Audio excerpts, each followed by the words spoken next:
को सर्वोत्तम करके माने। ये राजनीति का उपदेश दे रहे हैं भगवान कि प्रजा के हित को ही सर्वोत्तम करके राजा को मानना चाहिए। उसे अपने व्यक्तिगत सम्मान अपमान को पीछे रखना चाहिए। प्रजा का हित किसमें होगा, इस बात का राजा को सबसे पहले विचार करना चाहिए। जिन राजाओं ने अपने व्यक्तिगत सम्मान को आगे रखा और प्रजा को युद्ध में झोंक दिया, उन राजाओं को अनेक अनेक बार मुंह की खानी पड़ी और उनको कुल मिलाकर के अंत में फल की प्राप्ति नहीं हुई, उनको नुकसान ही उठाना पड़ा। इसलिए प्रजा के हित को ध्यान में रखते हुए तुम शत्रुओं के साथ में भी मित्रता करो। यह राजनीति का एक मूलभूत जो सिद्धांत, वह श्री भगवान ने उपदेश प्रदान किया। बोल महाराज, इस कार्य को करने में तो हमारी अपनी इज्जत जाएगी। हम तो दैत्यों के साथ में, देवताओं के साथ में, हमारा तो देवता दैत्यों का आपस में द्वेष है। भगवान कह रहे हैं, बोले वो ही राजनीतिज्ञ सफल होता है जो कि समय पर अपनी स्थिति को बदलने में कुशल होता है। क्योंकि राजनीति जो है वह विषय ही ऐसा है, वह तो वेश्या के समान है, जिसमें परिवर्तन करने में अपने आप को कभी भी चूकना नहीं चाहिए। इसलिए सत्यान्नता च परुषा प्रिय बादनी चो, राजनीति वह वेश्या है जो कभी सत्य बोलती है, कभी झूठ बोलती है, कभी परुष बोलती है, कभी मीठा बोलती है, कभी हिंसुर हो जाती है, कभी दयालु हो जाती है, कभी उदार हो जाती है, कभी लोभी हो जाती है, कभी व्यय करती है, कभी वह धन का संकलन करते हुए विराजमान हो जाती है। इस प्रकार बारांगनेव नृपनीति अनेक रूपा। भर्तृहरि महाराज निरूपण कर रहे हैं कि राजनीति जो है वो वारांगना के समान, वेश्या के समान अनेक रूप है। तो ये तुम इस समय कहीं अपना पैंतरा बदल करके अब देवताओं के साथ में मित्रता स्थापित करो। माने मूल्य विहीन राजनीति नहीं होनी चाहिए। राजनीति का मूल लक्ष्य है प्रजा का हित, अंतिम हित, परंतु उस अंतिम हित को ध्यान में रखते हुए फिर व्यवहार जो है वो व्यवहार राजनीतिज्ञों का कहीं बहुत फ्लेक्सिबल होता है, वो कहीं भी कैसे भी परिवर्तनशील हो सकता है।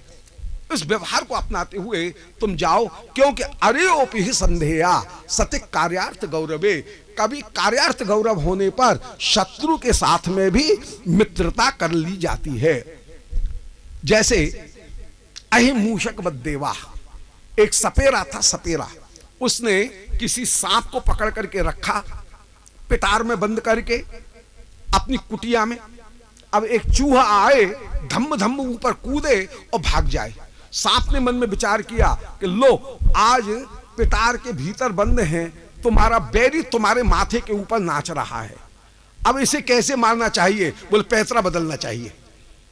सो उसने पिटार के भीतर से ही चूहे से बोलना प्रारंभ किया कि चूहा भैया राम राम, चूहा भैया राम राम। चूहा तो चारों ओर देखने लगा। बोले तुम कौन? बोले हमको नहीं पहचाना क्या?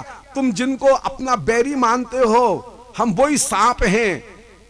बोले वाह, आज तो बड़ा अच्छा मौका मिला, हम तो तुम्हारे ऊपर खूब कूदेंगे। सो धम्म धम्म कूदे।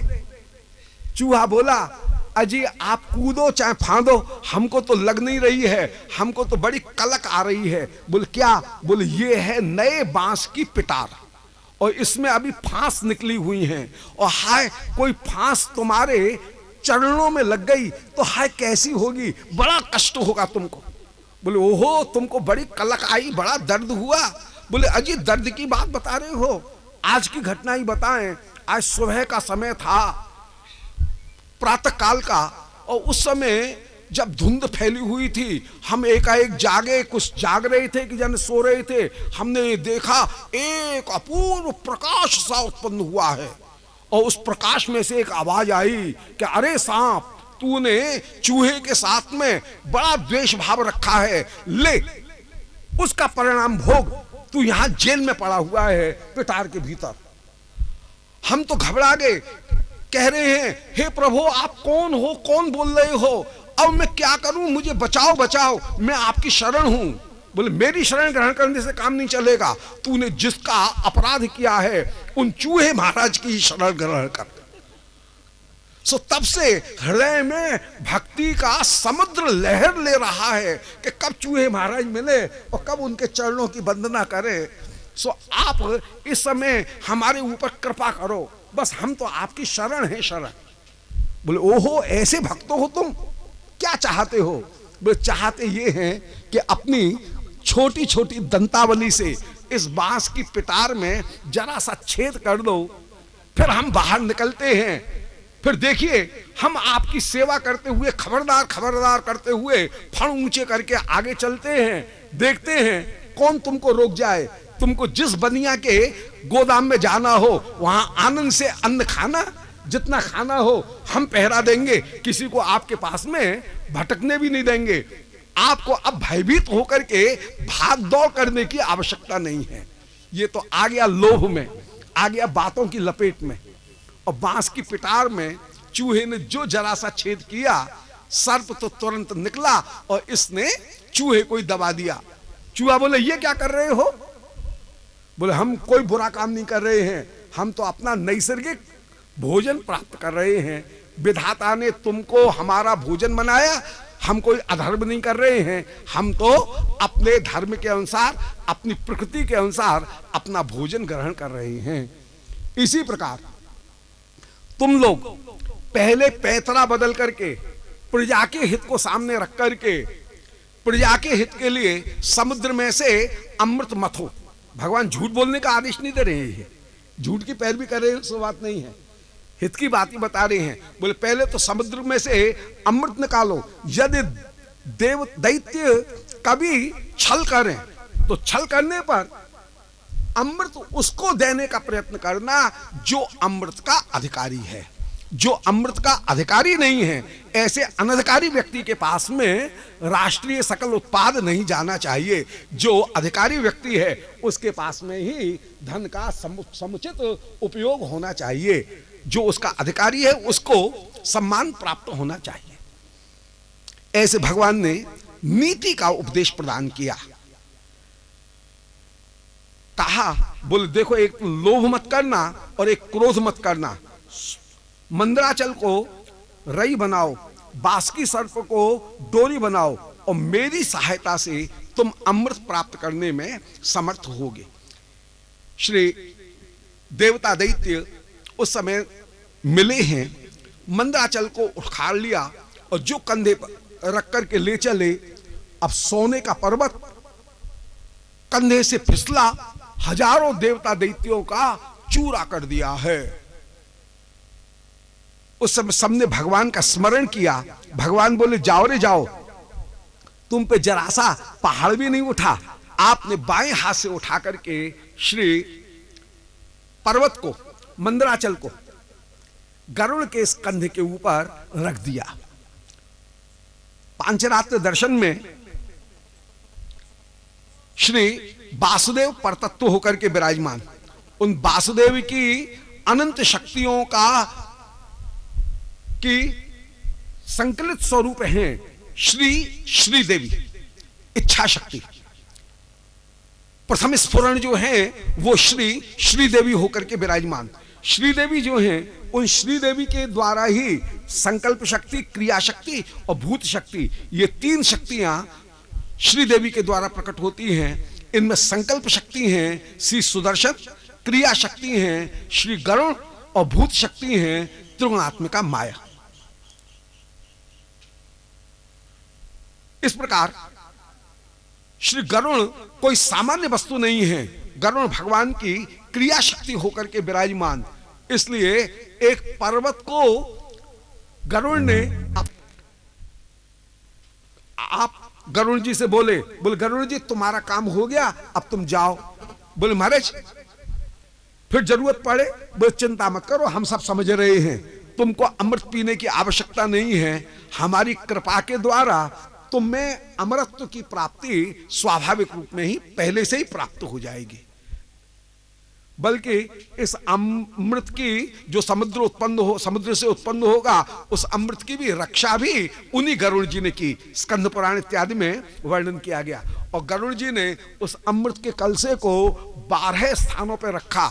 इनमें 8 स्थान तो थे स्वर्ग में और 4 स्थान हैं भारतवर्ष की भूमि पर। जहां जहां भी वो कलश स्थापन किया गया, वहां पर आज भी कुंभ पर्व सब संतगण इकट्ठे होते हैं और वहां संत कृपा को प्राप्त करते हैं। उस भगवत प्रेमामृत श्यामामृत को प्राप्त करते हुए विराजमान होते हैं। श्री गरुड़ जी को आपने विसर्जन कर दिया है। जब बासुकी सर्प को बुला करके लाए, बासुकी सर्प को लपेट करके पर्वत को समुद्र में नीचे डाला, नीचे कोई आधार था नहीं, समुद्र के तली से जाकर के पर्वत चिपक गए हैं, हिल भी नहीं रहे हैं। उस समय सबने भगवान का स्मरण किया कि हाय लो, इतने बड़े कार्य को करने के लिए बैठे और हम लोगों ने अपने अभिमान को बड़ा कर लिया। भगवान की अनुग्रह शक्ति को बड़ा करके नहीं माना। जहां अनुग्रह शक्ति को बड़ा करके नहीं माना जाएगा, निज कर्तृत्व को बड़ा करके माना जाएगा, वहां कभी भी कर्म की फलीभूतता प्राप्त नहीं हो सकती है। वही परिणाम हुआ कि अपने बल पर चलने पर वह पर्वत समुद्र के साथ में चिपक गया है। मथने की जो क्रिया है वह पूरी नहीं हो सकी। सबकी आंखों में, सबके हृदय में यह विचार आया कि भगवान की अनुग्रह शक्ति के बिना कोई भी कार्य, चाहे लौकिक हो और चाहे पारमार्थिक कार्य हो, कोई भी कार्य पूरा नहीं हो सकता है। इसलिए भगवान की कृपा शक्ति स्वरूप में श्री गणेश जी की उस समय पूजा करने का विधान है। वैष्णव जन जो गणेश जी की पूजा करते हैं, ये गणेश कौन है? बोले गणेश श्री एकादश स्कंध में निरूपण किया गया है कि दुर्गाम विनायकम व्यासम गुरुम। जहां पूजा प्रकार का वर्णन किया गया, वहां पर दुर्गा, विनायक, व्यास, विश्वक्सेन, गुरु और देवता, इन 6 वस्तुओं का जहां वर्णन किया गया है कि ठाकुर जी की पूजा के समय इन सबकी भी पूजा करे। वहां पर जिन गणेश की आराधना करने की बात कही गई, वे गणेश शिव परिवार नहीं है। वैष्णवगण जिन गणेश की पूजा करते हैं, वे गणेश कौन हैं? बोले वे गणेश भगवान की कृपा शक्ति है। ऐसे ही दुर्गा जो है, वो दुर्गा कोई शिव परिवार दुर्गा नहीं है। दुर्गा विनायकम व्यासम, वे शिव परिवार नहीं है, बल्कि वे भजन में आने वाली जो दुर्गति, उस दुर्गति का, दुर्गमता का नाश करने वाली कृपा शक्ति स्वरूपा होकर के ही वे दुर्गा विराजमान हैं। तो दुर्गा और गणेश ये दोनों के दोनों भगवत कृपा शक्ति स्वरूप होकर के ही विराजमान। दुर्गा दुर्गमता को दूर करती हैं और श्री विनायक जितनी भी भजन में आने वाली बाधाएं हैं उनको दूर करते हुए विराजमान होते हैं। तो सबने उस समय श्री प्रभु का स्मरण किया। भगवान बोले अरे जहां मैं हूं, मेरी आराधना की जा रही है, वहां पर किस विनायक का यह हिम्मत होगी कि वह बाधा डाले? मेरे भक्तों के कार्य में कोई भी विनायक, कोई भी विघ्नेश अपने विघ्न उत्पन्न कर ही नहीं सकते हैं। मेरी कृपा रूप जहां गणेश की आराधना की गई, कृपा गणेश की जहां पर आराधना की गई, ये भगवत गणों में सबसे बड़ा गण कौन है? सबसे बड़ा गण श्री गणेश ही सबसे बड़े गण होकर के, कृपा ही सबसे बड़े गण होकर के विराजमान हैं। श्री प्रभु स्वयं उस समय उपस्थित हुए और आपने बड़ा सुंदर विशाल कच्छप स्वरूप धारण किया। बोलो कच्छप भगवान की जय। और उस पर्वत को अपनी पीठ के ऊपर ले लिया। देवता दैत्य जो समुद्र मथने के लिए विराजमान हुए, आज मानो आप इस चरित्र के द्वारा दिखा रहे हैं कि जहां पर विवेक, धैर्य और आश्रय, इन 3 वस्तुओं का आश्रय ग्रहण किया जाएगा, वहां पर तो अमृत की प्राप्ति होगी, फल की। और विवेक, धैर्य, आश्रय ये 3 वस्तु नहीं है तो फल की प्राप्ति नहीं होगी। श्रीमद् वल्लभाचार्य के 16 ग्रंथों में एक ग्रंथ का नाम ही है विवेक, धैर्य, आश्रय। वल्लभाचार्य जी विवेक की व्याख्या कर रहे हैं विवेक की परिभाषा दे रहे हैं कि विवेकस्तु हरि सर्वम निजे छातक करिष्यति। साधक का विवेक क्या है कि श्री प्रभु ही अपनी इच्छा से सब कुछ करेंगे, इसका नाम ही है विवेक। धैर्य किसका नाम? बोले त्रिदुख सहनम धैर्यम आमृते सर्वतः सदा। जितने भी दुख हैं उन दुखों को भी सहन कर लेना, परंतु अपने भक्ति मार्ग का त्याग न करना। कभी कष्ट मिल रहा है, कभी भिक्षा मिली, कभी महात्मा को भिक्षा नहीं मिली, परंतु ये नहीं है कि वो भजन छोड़ के बैठ जाए। तो दुख सहनम, बहुत आध्यात्मिक, आधिदैविक, आधिभौतिक, तीनों प्रकार के जो दुख हैं उनको सहन करना, इसी का नाम है धैर्य, माने तितिक्षा। और आश्रय कौन है? बोले आश्रय पदार्थ श्री प्रभु ही हैं। ऐह के पारलोके चो सर्वथा शरणम हरि। ये आश्रय की परिभाषा वल्लभाचार्य जी दे रहे हैं कि संसार में भी और परलोक में भी श्री प्रभु ही एकमात्र आश्रय होकर के विराजमान। तो जिसने विवेक, धैर्य और आश्रय इन तीन को अपनाया, यहां आश्रय कौन है? बोले कूर्म भगवान ही आश्रय होकर के विराजमान है। धैर्य कौन है? बोले धैर्य ही है श्री मंदराचल पर्वत, वही है धैर्य। और विवेक कौन है? बोले बासुकी सर्प, वही है विवेक। सो विवेक, धैर्य, आश्रय, इनको यदि अपनाया जाए कि सेवा में ही हमारा चित्त निरंतर निरंतर लगे, कष्ट आने पर भी व्याकुलता न हो, और हम जो कार्य कर रहे हैं वो कृपा बल पर ही कर रहे हैं, हमारा अपना कोई भी बल नहीं है, ऐसा आश्रय ग्रहण करके, दृढ़ आश्रय ग्रहण करके साधक जब विराजमान होता है तो उसे प्रेम रूप अमृत की प्राप्ति हो जाती है। घमर घमर करके जो समुद्र मथा है, समुद्र मथने पर सबसे पहले हालाहल विष उत्पन्न हुए हैं, लोक लोकपाल सब घबराए। भगवान शिव पार्वती जी से बोले पार्वती देखो तो सही, प्रजा के ऊपर कैसी आपत्ति आई, तुम कहो तो इस अमृत को ले लूं, तुम कहो तो और ऊंचा सरक जाऊं। पार्वती जी बोली मारे ये अमृत आपका क्या बिगाड़ करेगा, आप आनंद से अमृत का पान करें। श्री पार्वती जी ने विषपान करने की अनुमति प्रदान की है। बोले इस विष का पान करें, ये विष आपका कुछ नहीं बिगाड़ कर सकता है, विष भी आपके लिए अमृत ही हो जाएगा।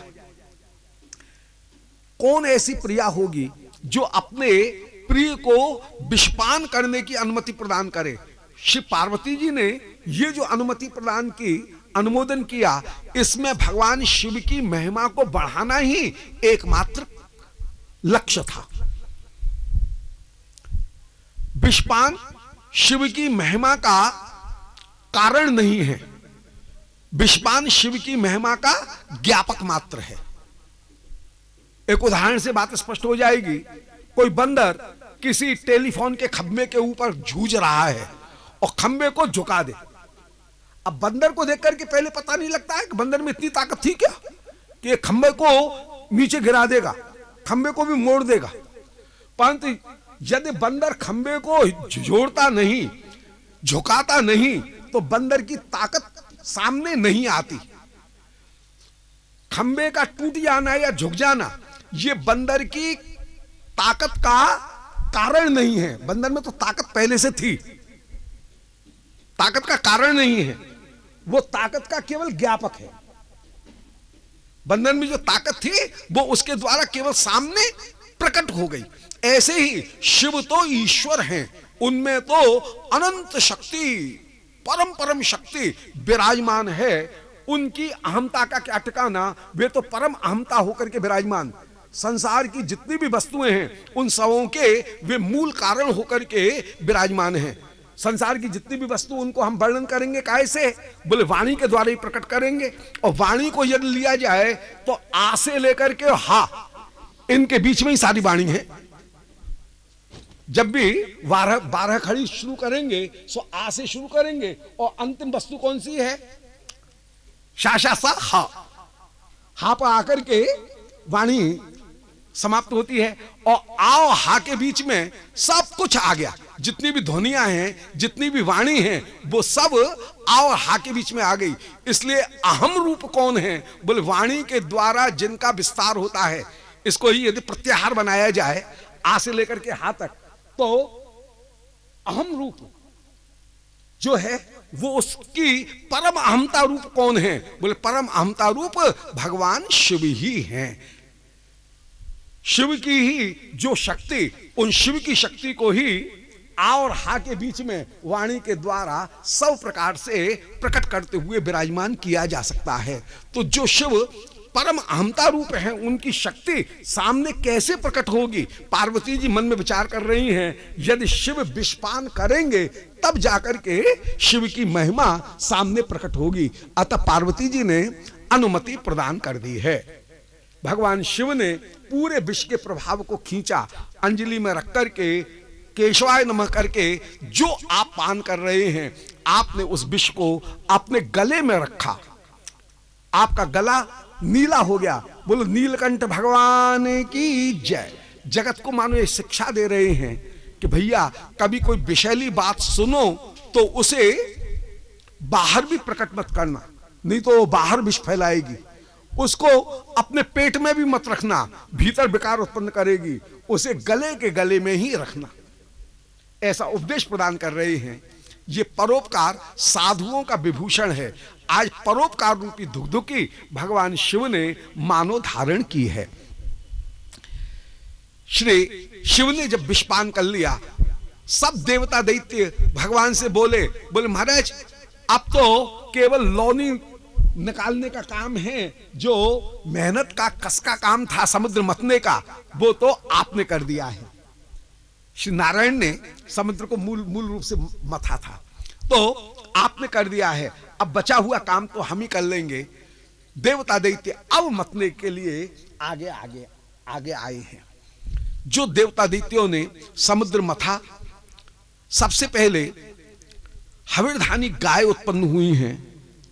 ब्राह्मणों ने इनको लिया कि पहली वस्तु तो ब्राह्मणों को देनी चाहिए, इनका पंचगव्य यज्ञ के काम में आएगा। अब के जो समुद्र मत्छ हैं, उच्चई श्रवा घोड़ा उत्पन्न हुए। बल राजा ने लगाम पकड़ ली। अब इंद्र भी चाह रहे हैं कि घोड़ा मुझे मिले। भगवान ने इंद्र को डांट दिया, बोले इंद्र बल राजा ने पहले लगाम पकड़ी है, घोड़ा बल राजा को पहले दिया जाएगा। बल राजा को घोड़ा दे दिया। आपके जो समुद्र मथ हैं, ऐरावत हाथी उत्पन्न हुए, आपने इंद्र को दबा दिया और धीरे से बोले इंद्र धैर्य रखा तो हाथी मिला, नहीं तो घोड़े में तरक जाते। आपके जो समुद्र मथ हैं, कौस्तुभ मणि उत्पन्न हुई। लीला शक्ति आज ऐसी स्फूर्ति करा रही हैं कि भगवान के पास में कौस्तुभ मणि नहीं है, जबकि ब्रह्मा जी ने जब क्षीर समुद्र पर प्रार्थना की थी उस समय भगवान महामणि से युक्त थे, अर्थात कौस्तुभ मणि भगवान के पास में विराजमान थी। परंतु लीला शक्ति ही ये स्फूर्ति करा रही हैं कि जैसे कौस्तुभ मणि नहीं है। और आज पहली बार श्री प्रभु को सब देवताओं ने, दैत्यों ने मिल करके वो कौस्तुभ मणि समुद्र से उत्पन्न हुई और भेंट की है। ये लीला शक्ति की ही विशेषता। जैसे नंद यशोदा श्री कृष्ण के नित्य माता पिता हैं, परंतु लीला शक्ति स्फूर्ति करा दें कि हाय 80 वर्ष की हमारी अवस्था हो गई परंतु हमारे कोई लाला नहीं है, ये विकलता उत्पन्न करा दे, उत्कंठा। यही प्रयोजन है इसमें। अब के जो समुद्र मथे, पारिजात अप्सरा उत्पन्न हुई, स्वेच्छा से स्वर्ग को चली गई हैं। ततश्चाविर्भूत साक्षात श्री रमा भगवत्परा रंजयंती दिशक कांत्या विद्युत सौदामनी यथा। उसी समय श्री रमा उत्पन्न हुई हैं। बोलो लक्ष्मी महारानी की जय। कौन श्री? बोलो श्री धातु का, श्री धातु जो है उसके अनेक अर्थ हैं, उनमें विशेष अर्थ जो है वो है श्रेयंतयाम जना, जन जिनका आश्रय ग्रहण करते हैं। जब तक श्री शक्ति का आश्रय ग्रहण नहीं किया जाए तब तक श्री नारायण की कृपा की प्राप्ति नहीं हो सकती है। हर जगह श्री शक्ति के आश्रय के द्वारा ही श्री कृष्ण की, श्री प्रभु जो हैं उनकी कृपा की प्राप्ति होती है। अथवा श्रेयते भक्तान, जो भक्तों की रक्षा करते हुए विराजमान हो, उनका नाम है श्री। अथवा श्रेयत गुणान, जहां कृपा शोभा ऐश्वर्य इन सबों का को जो धारण करते हुए विराजमान हो, उनका नाम श्री। अथवा श्रेयंत गुणा यस्याम, संपूर्ण गुण जिनका आश्रय लेकर के विराजमान, वे श्री। अथवा श्रृणोति श्रावयति वा भक्तान, जो भक्तों की प्रार्थना को सुने, भक्तों की प्रार्थना को भगवान के सामने बताएं, उनका नाम है श्री। भक्त श्री किशोरी जी से ही प्रार्थना करता है, और किशोरी जी से प्रार्थना करने पर ही वह उस वस्तु के तत्व को जान सकता है, कोई दूसरे प्रकार से उसको नहीं जाना जा सकता है। श्री तुलसीदास जी ने भी जब विनय पत्रिका लिखी, तो विनय पत्रिका लिखने के बाद में सबसे बाद में श्री जानकी जी के पास में ही प्रार्थना भेजी कि कब हो अम्ब अवसर पाए, मेरी ओ सुध दियाए भी कछु करुण कथा चलाए। अम्ब शब्द कहकर के अपने सारे अवगुणों के ऊपर भक्त पर्दा डाल देता है कि कुपुत्रो जाए तक क्वचिदपि कुमाता न भवती। अम्ब कहकर के अपने सारे अवगुणों को ढांक लिया। फिर इतना होते हुए भी अवसर पाए, हर समय मेरी प्रार्थना मत कहना, जब श्री प्रभु कृपालु होकर के विराजमान हो, उस समय ही मेरी बात आप श्री प्रभु के सामने निरूपण करना। जब उनके हृदय में कृपा उमड़ रही हो, दीननाथ होकर के वे विराजमान हो, उस समय मेरी प्रार्थना करना, बेसमय पर नहीं। नहीं तो मेरी इस विनय पत्रिका को उखाड़ करके फेंक देंगे, उठा करके ले जाओ, ये किसी काम की नहीं है, इस विनय पत्रिका के ऊपर मेरे हस्ताक्षर नहीं होंगे। तो कब होगा अम्ब अवसर पाए, मेरी और सुध दियाई भी कछु करुण कथा चलाए। ये पत्रिका को भी सीधे सीधे श्री रामचंद्र जी के सामने मत रख देना, इसको भी चलाते समय पहले भूमिका बना करके कछु करुण कथा चलाए, करुण कथा चला करके फिर इस पत्रिका को श्री प्रभु के सामने उपस्थित करना। तो श्री कौन है? बोले श्रृणोति श्रावयति वा भक्तान, जो भक्तों की प्रार्थना को सुने और भक्तों की प्रार्थना को भगवान तक पहुंचाएं, उनका नाम है श्री। वे श्री उत्पन्न हुई हैं। वे श्री कैसे उत्पन्न हुई?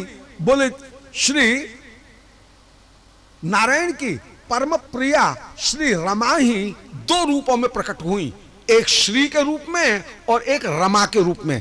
इसलिए श्री सुखदेव जी दो उपमानों का वर्णन कर रहे हैं कि विद्युत सौदामिनी यथा, पुनरुक्ति नहीं है यहां पर, विद्युत भी कह रहे हैं और सौदामिनी भी कह रहे हैं। रंजयंती दिशक कांत्या, दिशाओं को अपनी कांति से प्रकाशित करती हुई विद्युत सौदामिनी की तरह से श्री और रमा ये दोनों की दोनों उत्पन्न हुई हैं। इनमें रमा कौन है? वो नारायण के वक्षस्थल पर नारायण के साथ में जो रमण करने वाली हैं, वे तो हैं रमा। उन रमा की ओर तो कोई भूल करके भी देखने का प्रयत्न करेगा नहीं, क्योंकि महा अपराध हो जाएगा। नारायण की जो प्रिया हैं उनको प्राप्त करने पर तो महा अपराध की प्रवृत्ति हो जाएगी। परंतु वैकुंठ की जो श्री है, वैकुंठ की जो संपत्ति है, उस संपत्ति को प्राप्त करने के लिए सबके हृदय में अभिलाषा उत्पन्न हुई कि आहा, ये संपत्ति यदि हमको भी प्राप्त होती तो इस संपत्ति के द्वारा हम श्री प्रभु की सेवा करते। इसीलिए श्री सुखदेव जी ने दो उपमान दिए, विद्युत और सौदामिनी। विद्युत किसका नाम? बोले चारों ओर आकाश में जो चमके उसका नाम है विद्युत। और सौदामिनी किसको कहा जाएगा?